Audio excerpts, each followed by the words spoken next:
الحمدللہ رب العالمین والصلاة والسلام علی سید الانبیاء والمرسلین والصلاة والسلام علی آباء سید الانبیاء والمرسلین والصلاة والسلام علی امہات سید الانبیاء والمرسلین والصلاة والسلام علی اعمام سید الانبیاء والمرسلین لا سیما افضل البشر بعد الانبیاء بالقول الغالب خیر الناصرین سیدنا ابو طالب علیہ السلام وعلی آلہ واصحابہ واہل بیتہ وعترتہ وعشیرتہ اجمعین اما بعد فاعوذ باللہ من الشیطان الرجیم بسم اللہ الرحمن الرحیم وَقُلْ جَاءَ الْحَقُّ وَزَهَقَ الْبَاطِلُ إِنَّ الْبَاطِلَ كَانَ زَهُوقًا صدق اللہ العظیم۔ ناظرین کرام، ہم نے پچھلی گفتگو کے اندر جو بات عرض کی تھی کہ یہ جو شرح المطالب کی آیت اولیٰ ہے، اس کا ہم نے کچا چھٹا پیچھے نکال دیا تھا کہ یہ آیت اولیٰ کا تعلق حضرت ابو طالب علیہ السلام کے کسی بھی اعتبار سے نہیں ہے، اور یہ کفر ابی طالب علیہ السلام میں پیش کرنا ایک ظلم عظیم ہے،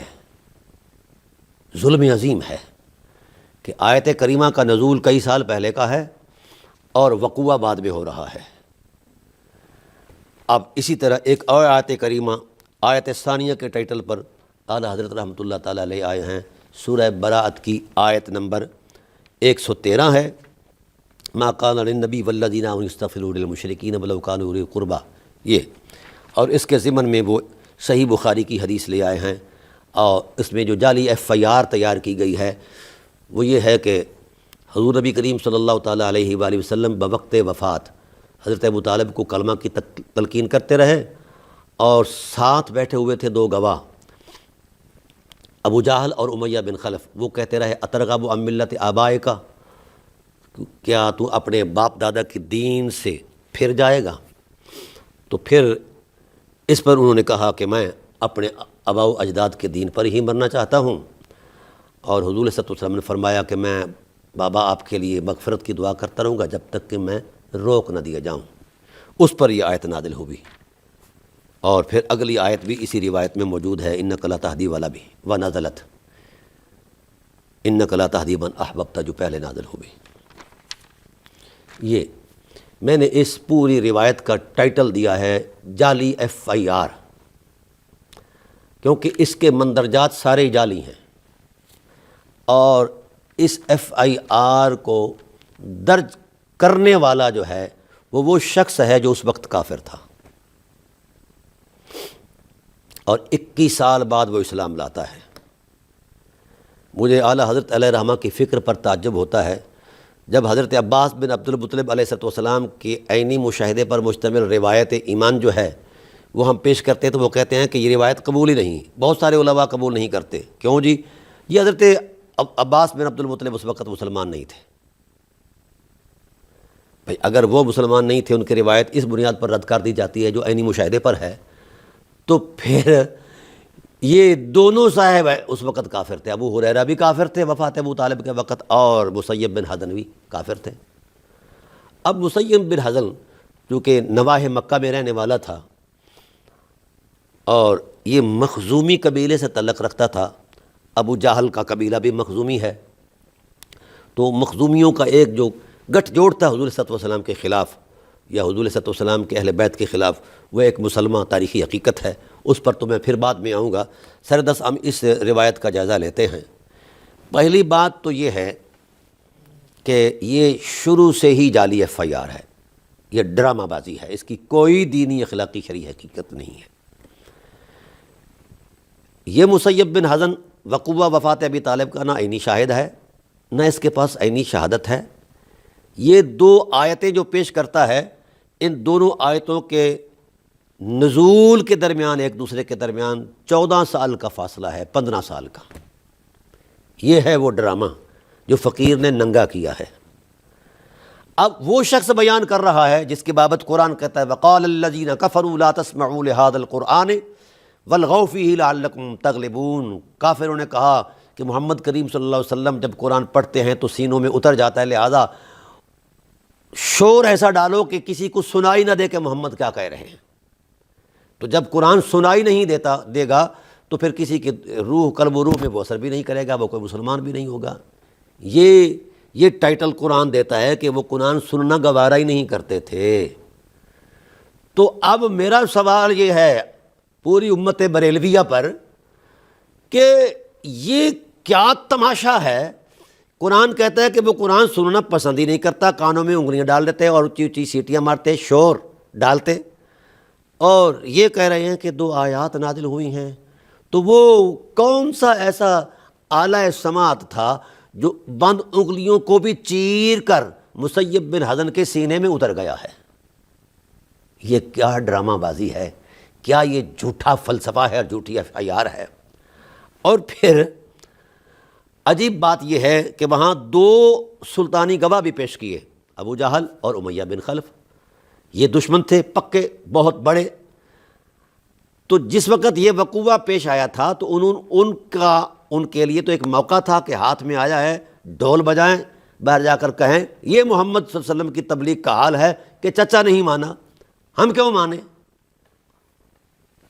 کفار کافر ضرور تھے لیکن جھوٹ سے نفرت کرتے تھے۔ نہ ابو جہل نے آج تک جھوٹ اس کا ثابت ہوا ہے کہ اس نے یہ جھوٹ بولا ہے، نہ امیہ بن خلف نے۔ حالانکہ امیہ بن خلف بعد لوگوں نے لکھا ہے کہ وہ شاید مسلمان بھی ہوا ہے، نہیں بلکہ وہ تو مارا گیا تھا بدر میں حضرت بلال کی طرف، بلال کے ہاتھوں سے۔ تاہم نہ اس نے یہ کہا نہ کسی اور نے کہا، نہ اس وقت کے کسی منظر نامے میں نہ اہل بیت نے کہا، نہ رسول نے کہا، نہ صاحب وحی نے کہا، نہ بنات اعظام نے کہا، نہ حضرت خدیجہ نے کہا، یا کوئی اور بنی ہاشم میں سے کسی نے بھی یہ نہیں کہا۔ ایون کہ حضرت ابوبکر صدیق رضی اللہ تعالی عنہ نے بھی نہیں کہا، اس آیت کو استعمال کیا۔ اور مولا کائنات مسند احمد بن حنبل کے اندر، مسند علی کے اندر یہ باتیں موجود ہیں۔ مولا کائنات نے اس آیت کریمہ کا جو نزول ہے وہ اس شخص کی بابت مانا ہے جو اپنے باپ کی مغفرت کی دعا کر رہا تھا۔ تو آپ نے فرمایا کہ یار وہ تو مشرک مرا ہے، تو اس نے کہا کہ حضرت ابراہیم بھی تو اپنے مشرک باپ کی مغفرت کی دعا کرتے رہے ہیں۔ تو اس پر انہوں نے اس آیت کا نزول مانا ہے۔ اور مسیب بن حزن جو مسلمان ہی نہیں ہے اس وقت، جس کو کلمے کا شعور ہی نہیں ہے، نبوت کا شعور ہی نہیں ہے، اور وہ آ کر یہ کہتا ہے، اور کب کہتا ہے، یعنی اتنا بڑا حادثہ کسی کی آنکھ میں نہیں وہ سمایا، کسی کو پتہ تک نہیں چلا، نہ گھر والوں کو، نہ رسالت کو، نہ کسی کو۔ مسیب کو جو وہ قینقاع کی وادیوں میں جناب والا وہ اونٹوں کی لید میل رہا تھا، اس کو پتہ چل گیا کہ حرم نبوت میں یہ ہوا ہے۔ ایک آیت جو ہے اس کا نزول وفات ابی طالب سے کئی سال پہلے ہے، اور اس آیت کا نزول وفات ابی طالب کے 12.5 سال بعد ہے، اور یہ تبوک پر نازل ہوئی۔ ابھی نزول قرآن ہوا ہی نہیں، مسیب کو پہلے پتہ چل گیا۔ یہ ہے ڈرامہ بازی، یہ ہے وہ جہالت، یہ ہے وہ شرارت جو اہل بیت نبوت علیہ السلام کی حرمت کو پامال کرنے کے لیے کی گئی ہے۔ اور اس کے پیچھے جن مہربانوں کا ہاتھ ہے، فقیر ننگا کرے گا، آنگ آنگ ہلائے گا ہر شے کا۔ ایسی کوئی بات نہیں ہے کہ تم اسے عقیدہ بنا لو اور امت مسلمہ کے ایمانوں کو تباہ کرو، نہیں ہو سکتا۔ اب الحمدللہ دنیا بیدار ہو چکی ہے، ذرائع ابلاغ موجود ہیں، ذرائع علم موجود ہیں، ایک فنگر ٹپ کے اندر ساری حقیقتیں آ جاتی ہیں۔ تو بولیے جناب، نزول قرآن سے پہلے تو رسول بھی دعویٰ نہیں کر پائے کہ مجھ پر یہ نازل ہونے والا یہ ہوا ہے، یہ مسیب بن حزن نزول قرآن سے پہلے دعویٰ کر رہا ہے۔ اور پھر اس پوری صورت کا نزول جو ہوتا ہے وہ ہوتا ہے 9 ہجری کے بعد، غزوہ تبوک سے واپسی کے بعد۔ اب اس وقت تو ابو ہریرہ بھی اسلام لا چکے تھے 2 سال پہلے، وہ بھی اسی بات کو بیان کر دیتے کہ جناب ایسا ہوا ہے، کیونکہ پہلا ان کی طرف سے ایک جعلی FIR آئی ہوئی ہے صحیح مسلم کے اندر، تو وہ بھی یہ بات کر دیتے۔ ہر وقت التزام رہتا تھا حضور کی صحبت کا، انہوں نے بھی یہ بات نہیں کی، بلکہ انہوں نے اس آیت کے شان نزول کے بارے میں جو مضمون دیا ہے وہ یہ ہے کہ وہ حضرت رسول خدا صلی اللہ علیہ وسلم کی والدہ کریمہ کے بارے میں ہے کہ حضور ان کی قبر پر گئے اجازت مانگنے، اللہ سے اجازت مانگی کہ ان کی قبر پر جانا ہے، تو اجازت قبر پر جانے کی مل گئی، لیکن رسول اللہ صلی اللہ علیہ وسلم کو دعائے مغفرت کی اجازت نہیں ملی، اور یہ آیت کریمہ نازل ہوئی۔ یہ ہے وہ ڈرامہ جسے عقل تو کیا کوئی ذی شعور نہیں مانتا۔ اب اس آیت کریمہ کے سیوطی علیہ رحمہ کی در منصور کے مطابق 12 شان نزول، اور تفسیر ابن کثیر کے نزدیک 9 شان نزول۔ اب جس کنٹیسٹ میں یہ آیات نازل ہوئیں، نفس مضمون نازل ہوا، یہ سورہ برات ہے۔ کفار مکہ سے حضور نے قیام امن کے لیے جو معاہدے کیے تھے، تو ان معاہدوں پر وہ غداری کرتے رہے، بدعہدیاں کرتے رہے، مسلمانوں کو ستاتے رہے، پریشان کرتے رہے، ان کی مار دھاڑ، مال لوٹ لینا، ان کو قتل کر دینا، راستوں میں کمین گاہوں میں چھپ کر، تو یہ سرگرمیاں ان کی جاری رہیں۔ تو اللہ تعالیٰ نے فرمایا میرے حبیب اب ایسے معاہدے کی کوئی ضرورت نہیں رہی، اور وَإِن نَكَثُوا أَيْمَانَهُم مِّن بَعْدِ عَهْدِهِمْ وَطَعَنُوا فِي دِينِكُمْ فَقَاتِلُوا أَئِمَّةَ الْكُفْرِ إِنَّهُمْ لَا أَيْمَانَ لَهُمْ، بد عہد کا کوئی عہد نہیں ہے، توڑ دو اس کو۔ برات من اللہ ورسولہ، اللہ نے غضب کا اظہار فرمایا ہے کہ اللہ بیزاری کا اعلان کرتا ہے ان مشرکین سے جو بد عہد ہیں۔ تو یہ ساری سورہ 129 آیات کی سورہ مقدسہ جو ہے، یہ مشرکین مکہ سے سوشل بائیکاٹ کے کنٹیسٹ میں نازل ہوئی ہیں، اور منافقین کی وہ بدماشیوں کے خلاف نازل ہوئی ہے، یا جو مومنین غزوات پر جانے سے تھوڑا سا سستی کرتے تھے ان کو ابھارنے کے لیے نازل ہوئی ہیں۔ اور اس کے نزول کا سارا ٹائم پیریڈ، جو نزول کا زمانہ ہے، وہ غزوہ تبوک کے بعد ہے۔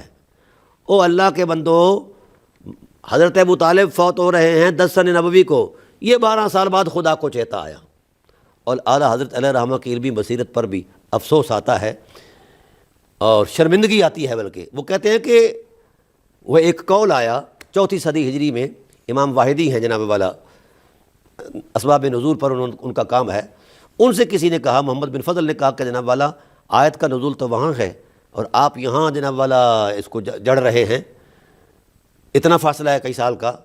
تو انہوں نے کہا، ان کے الفاظ سنیے، وہ کہتے ہیں کہ ممکن ہے حضور نے یہاں سے شروع کی ہو دوائے مغفرت اور مسلسل کرتے رہے ہوں۔ اچھا، انہوں نے امکان ظاہر کر دیا، اور اعلیٰ حضرت رحمۃ اللہ تعالیٰ نے اس امکان پر جزم اور یقین کی اینٹ رکھ دی۔ یہ شان مجددیت ہے کہ جس چیز کا ایک تسلسل کئی سو سال سے امکان کی حد تک تھا، وہاں جزم، اور وہاں اس حدیث سے استدلال کرتے ہوئے کہتے ہیں معلوم انہا کی دلالت یہ کہتی ہے کہ یہ استبرار ہے۔ اب میرا سوال یہ ہے پوری ملت بریلویت پر کہ مجھے بتایا جائے کہ جناب جس وقت حضور نبی کریم صلی اللہ علیہ وآلہ وسلم نے اس دعا کا آغاز کیا تھا اور استمرار کا تصور اعلیٰ حضرت علیہ رحمہ دے رہے ہیں، تو جو کام رسول مسلسل کریں اور مستمرن کریں تو وہ تو امت پر فرض ہو جاتا ہے۔ یہ دعا کتنے صحابہ پر فرض رہی اور انہوں نے اس فریضے کو کیوں نہیں ادا کیا؟ ایک طرف تو اعلیٰ حضرت علیہ رحمہ کہتے ہیں کہ اجابت نے جھک کر گلے سے لگایا، نکلی بن کے دلہن جب دعائے محمد، تو ایک مرتبہ جب رسول نے دعا ان کے لیے مغفرت کر دی تو آپ اعلیٰ حضرت کے نقطہ نظر کے مطابق تو فوراً اجابت کو آ جانا چاہیے تھا۔ 12 سال تک اجابت رکی رہی، پھر ممانعت آ گئی۔ یہ کیا ڈرامہ ہے؟ کہاں یہ کون سی علمی بصیرت ہے؟ یہ علمی بصیرت نہیں، خان صاحبی ہے اور کچھ بھی نہیں ہے، کیونکہ اہل بیت کو پس منظر میں رکھنا ہمارے اہل سنت کا شعار بن چکا ہے، اور آج کل تو ویسے ہی وبا پھیلی ہوئی ہے۔ آج کل تو ویسے ہی وبا پھیلی ہوئی ہے کہ وہ ناسبیت ہمارے خمیر کا حصہ بن رہی ہے۔ جو اہل بیت علیہ السلام کی حرمت کے بارے میں کوئی اچھے خیال رکھتا ہے، ذوق رکھتا ہے، تو اسے رافضی کہا جاتا ہے۔ بھائی اب میرے خیال میں یہ لفظ نہیں بولنا چاہیے بریلوی علماء کو کہ فلاں رافضی یا فلاں رافضی، کیوں کہ تم دن رات فیضان روافض سے خیرات پاتے ہو، تمہارے اکابرین نے بھی فیضان روافض سے خیرات پائی ہے، ان کے اکابرین نے بھی خیرات پائی ہے، علم کا تو فیضان ہی آپ کو روافض سے ملا ہے، تو آپ یہ کہہ رہے ہیں۔ تاہم میں عرض یہ کرنا چاہتا ہوں کہ یہ نبوت پر بھی الزام ہے، قرآن پر بھی الزام ہے، قرآن کی معنوی تحریف ہے۔ جس کنٹیسٹ میں قرآن نازل کیا گیا ہے اس کا ذکر تک نہیں ہے، اور 2 نامزد ملزم ہیں اہل سنت کی تفسیروں میں اس آیت کی شان نزول میں، اس آیت کے شان نزول میں 2 نامزد ملزم ہیں، ایک محسن عالمین مخدومہ کائنات ام محمد حضرت بی بی آمنہ صلوات اللہ علیہا، اور ایک سرکار ابو طالب علیہ السلام کی ذات والا صفات۔ یہ 2 نامزد ملزم ہیں اس FIR کے، باقی کسی کافر کا نام نہیں لیا، نہ اعلیٰ حضرت نے لیا ہے، نہ ان کے اعلیٰ حضرت نے لیا ہے، نہ کسی ادنا حضرت نے لیا ہے۔ جس کے لیے آیت نازل ہوئی تھی، جن کے مذمت میں، ان کا نام ہی کوئی نہیں ہے۔ اور ڈرامہ اس سے بڑا کیا ہو سکتا ہے کہ قرآن کریم نے جب کہا ما قال النبی والذین آمنوا یستغفروا للمشرکین، یہ مشرکین کی مغفرت کی ممانعت ہے، دعائے مغفرت کی۔ تو میں چیلنج کرتا ہوں پوری ملائیت کو کہ کوئی بندہ ایک لمحہ کے لیے بھی محسن عالمین حضرت آمنہ صلوات اللہ تعالی علیہا کے وجود میں شرک کا خیال بھی کوئی ثابت کر دے، یا حضرت ابو طالب علیہ السلام کی ذوات قدسیہ پر شرک کا کوئی ایک لمحہ ثابت کر دے۔ میں بتاؤں آپ کو شاہ صاحب، آئیے، جب رسول دو عالم صلی اللہ علیہ وسلم ابوا کے مقام سے گزر رہے تھے، اس وقت آپ کی عمر 6 سال کی تھی، اور محسن عالمین مخدوم کائنات حضرت بی بی آمنہ صلوات اللہ تعالی علیہا کا وجود اقدس بھی ساتھ تھا، اور ام ایمن بھی ساتھ تھی جو آپ کی خادمہ تھیں۔ تو جناب کا وصال کا وقت آیا تو ماں کی حسرت ٹوٹی اور ارمان جو ہے وہ ٹوٹے نظر آئے، وصال کا وقت آ گیا، اللہ کا پیغام آ گیا۔ تو ان ٹوٹے ہوئے احساسوں کے ساتھ رسول کو مخاطب ہو کر رسول کی ماں کہتی ہے وَالدِّينُ الْبَرُّ إِبْرَاهَامِ فَاللَّهُ أَنْهَاكَ عَنِ الْأَصْنَامِ بَارَكَ اللَّهُ فِيكَ مِنْ غُلَامِ، اے میرے بیٹے، اللہ ساری برکتیں تیرے دامن میں رکھے گا، اور میں ممتا کا تقدس سامنے رکھ کر اپنی ذمہ داری دے رہی ہوں کہ فَاللَّهُ أَنْهَاكَ، آپ کو اللہ وحدہ لا شریک کی عظمت کی قسم دے رہی ہوں کہ آپ نے نہ بت پرستی کرنی ہے، نہ بت پرستوں کے قریب جانا ہے، کیونکہ وَدِينُكَ الْبَرُّ إِبْرَاهَامِ، آپ کا دین بڑا بلند ہے، ابراہیم کا دین ہے۔ قرآن نے بھی اسی لیے کہا انتبع ملت ابراہیم حنیفہ، حبیب ملت ابراہیم کی اتباع کرو۔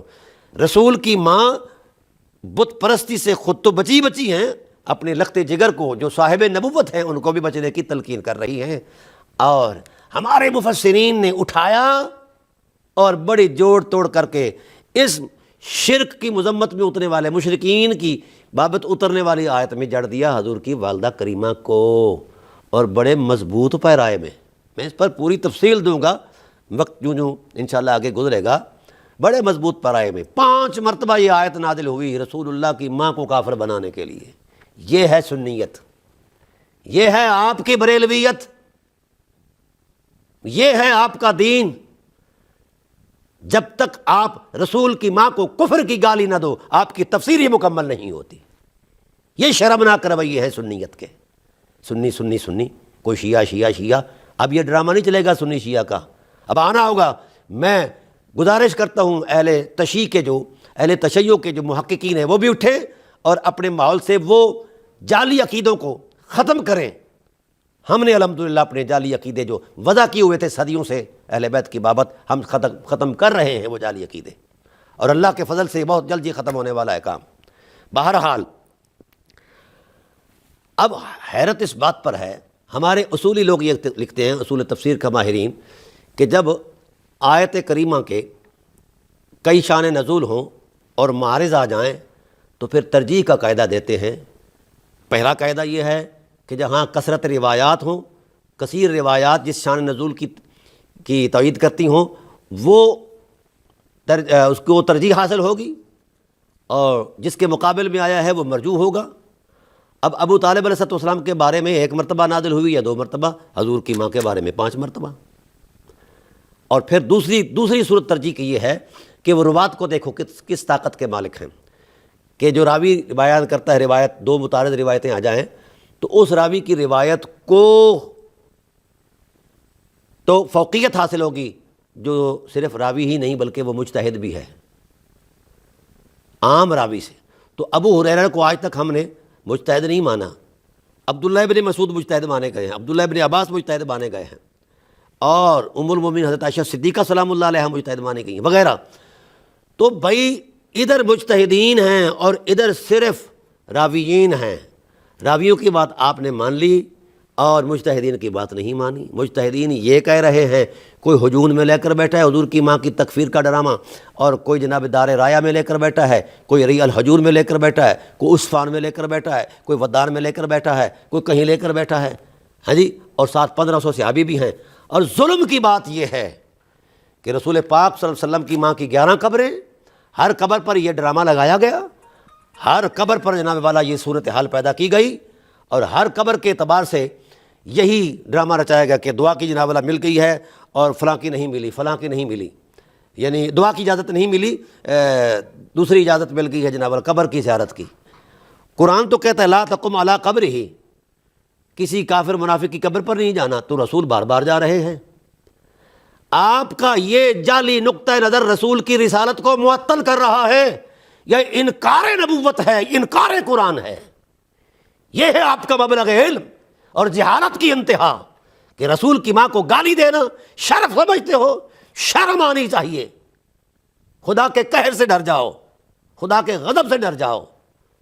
اور ترجیحاً یعنی یہ مجتہدین ہیں، ادھر غیر مجتہد ہیں، اس کو روایت کو ترجیح حاصل ہے، ادھر کے بارے میں نرم ہاتھ رکھا ہے، پھر کتابیں بھی لکھنی شروع کر دی ہیں، علامہ سیوطی علیہ رحمہ نے بھی لکھی ہیں، اور بھی رسائل لکھے گئے ہیں، اور پھر ان کو رگیدہ بھی گیا ہے۔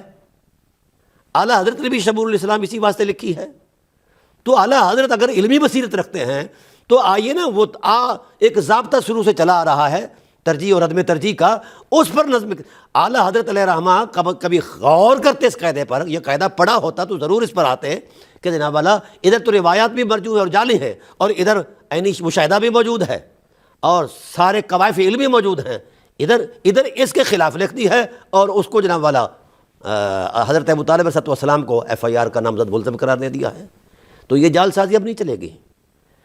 اچھا، ڈرامہ یہ ہے کہ جن کفار کے لیے، جن کی مذمت میں یہ بات نازل ہوئی، انہی شان و نزولوں میں یہ بھی بات آئی ہے کہ مسلمان جو تھے اپنے جو کفار اور مشرکین آباء و اجداد تھے ان کی بھلائیوں کو دیکھ کر ان کے لیے مغفرت کی دعا کرتے تھے، تو قرآن کریم نے ان کو روک دیا کہ وہ مشرک مرے ہیں۔ اب ان کفار کا نام نہیں لیا، نہ اعلیٰ حضرت نے اس کتاب میں لیا ہے، نہ کسی ادنا حضرت نے لیا ہے، حضرت ابو طالب علیہ السلام ہی زد میں رہے ہیں۔ یہ ہے وہ ڈرامہ جس کی نشاندہی فقیر کر رہا ہے۔ الحمدللہ میں نے 12,500 صفحے دھوپ میں بیٹھ کر نہیں لکھے، یہ قرآن کریم کی روشن آیات کے تقدس بھی لکھے ہیں۔ نہ تو اس ڈرامے کو قرآن کی آیات مانتی ہیں، نہ نظم نص مانتا ہے، نہ کلام الہی، نہ محل کلام۔ اور حیرت یہ ہے کہ جنہوں نے کبھی شرک کیا ہی نہیں ہے وہ نامزد ملزم ہیں مشرکین میں، اور جو ہمیشہ شرک میں رہے ان کا نام ہی کوئی نہیں۔ کیا یہ انصاف ہے شاہ صاحب؟ آئیے ہم چاہیں کہ ذرا آپ میدان میں آئیں اور بیٹھ کر بات کریں انشاءاللہ العزیز۔ میں اسی تسلسل پر آگے چلوں گا۔ ابھی تو میں نے تھوڑا سا آپ کو یہ ذوق دیا ہے تاکہ آپ علم کی بہار میں آئیں اور آ کر بیٹھ کر معارضہ دیں مجھے علمی اور دلائل کے ساتھ۔ سب سے پہلے میرا سوال یہ ہے کہ آئی وٹنس پیش کرو، ایسا گواہ پیش کرو جس نے وقوع وفات ابی طالب دیکھا ہو اور ان آیات کی روشنی میں شان نزول میں بیان کیا ہو۔ 32 سال بعد مسیب بن حزن اپنے بیٹے کو پیش کر رہا ہے یہ روایت، تب یہ روایت چلی۔ اتنے عرصے تک نہ کسی صحابی کے کان میں یہ بات آئی، نہ رسول دو عالم کے کان میں یہ بات آئی، اور نہ ہی جناب والا اہل بیت علیہ السلام کے کان میں یہ بات آئی۔ 32 سال تک یہ حقیقت چھپی رہی، 32 سال کے بعد وہ مخزومیوں کے ہاتھ میں آئی تو جناب روشن ہو گئی، اور پھر عقیدے بن گئے۔ شاہ صاحب آپ سرکاری دین چھوڑ دیں، نبوی دین کی طرف آئیں۔ اموی دین میں کوئی شے نہیں۔ اموی دین کی نیچر یہ ہے کہ اہل بیت کی توہین کی جائے، خواہ اہل بیت چھوٹے ہوں یا بڑے ہوں، اور نبوی دین کی نیچر یہ ہے کہ اہل بیت پر درود پڑھا جائے، ان کی اتباع کی جائے۔ اب آپ کو دعوت فکر دے رہا ہے فقیر کہ آپ نے اموی دین میں جانا ہے یا نبوی دین میں جانا ہے، چونکہ آپ نے مجھے اپنی ملاقات بھی یہ کہا تھا کہ آپ یزید کے باپ سے اندھا عشق کرتے ہیں۔ ہاں، آپ کو آپ کا عشق سلامت رہے، میں علی کے باپ سے اندھا عشق کرتا ہوں، جس پر آپ نے کہا تھا کہ جناب اللہ میرا حشر ان کے ساتھ ہو، آپ کا حشر ان کے ساتھ ہو۔ میں پھر الحمدللہ کہتے ہوئے نعرہ مار کے کہتا ہوں اللہ میرا حشر سرکار ابو طالب علیہ السلام کے غلاموں میں کرے، نعرہ مار کے کہتا ہوں، مجھے تو اس میں کوئی ایسی بات نہیں ہے۔ تو آئیے آپ، دیانت علمی یہی ہے کہ میرے اس معارضے پر آپ جواب دیں، پھر آگے چلیں گے انشاءاللہ العزیز۔ ہم اس کی ایک ایک حرف کا جواب دیں گے، کہاں کہاں کیا کیا ہوا ہے وہ ساری چیزیں کچا چٹھا نکالیں گے۔ ابھی تک ہم قرآن کریم کی آیات کا جائزہ لیں گے، اس پر 100 پروگرام ہو جائے، 200 ہو جائے، 250 ہو جائے، جب تک آپ کی تسلی نہیں ہوگی تب تک فقیر آپ کو یہ یاد دہانیاں کراتا رہے گا انشاءاللہ العزیز۔ وما علینا الا البلاغ المبین۔